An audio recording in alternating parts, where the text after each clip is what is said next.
भारत और कनाडा के बीच विवाद खत्म होने का नाम नहीं ले रहा। कनाडा ने भारत की तरफ से अपनी राजनयिकों की संख्या कम करने की समय सीमा खत्म होने से पहले ही अपने राजनयिकों को वापस बुला लिया। इस पर कनाडियाई विदेश मंत्री ने तीखी प्रतिक्रिया दी है।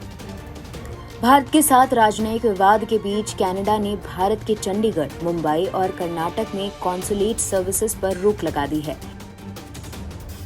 कनाडा की विदेश मंत्री मेलोनी जोली ने ये जानकारी दी है।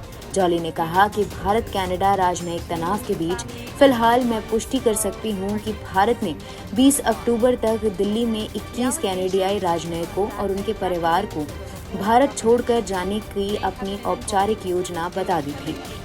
इसके बाद राजनयिक इम्यूनिटी खत्म होने की बात कही गई थी। ऐसे में उनकी सुरक्षा को खतरा था। इस वजह से उन्हें भारत से वापस बुला लिया गया है। इससे दोनों देशों में वाणिज्य दूतावास की सेवाओं का स्तर पर प्रभाव पड़ेगा। दुर्भाग्य से हमें चंडीगढ़, मुंबई और बेंगलुरु के कॉन्सुलेट में अपने सभी व्यक्तिगत सेवाओं पर रोक लगानी पड़ी है। जोली ने भारत पर अंतर्राष्ट्रीय कानून के विपरीत काम करने का आरोप लगाया। जोली ने कहा कि भारत अंतर्राष्ट्रीय कानून के उलट काम कर रहा है।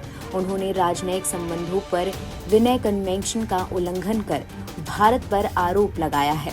जोली ने भारत पर द्विपक्षीय तनाव बढ़ाने का आरोप लगाया। उन्होंने कहा कि कनाडा इस स्तर पर प्रतिक्रिया नहीं देगा। जोली ने कहा, मैं स्पष्ट कर दूं, कनाडा अंतर्राष्ट्रीय रक्षा कानून जारी रखेगा जो सभी देशों पर लागू होता है।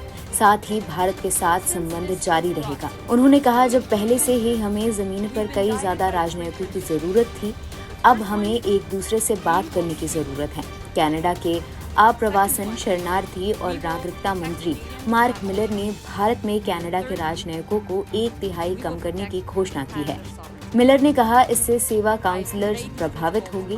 कनाडा में चंडीगढ़, मुंबई, बैंगलोर में अपने वाणिज्य दूतावास में सभी व्यक्तिगत सेवाओं पर रोक लगा दी है।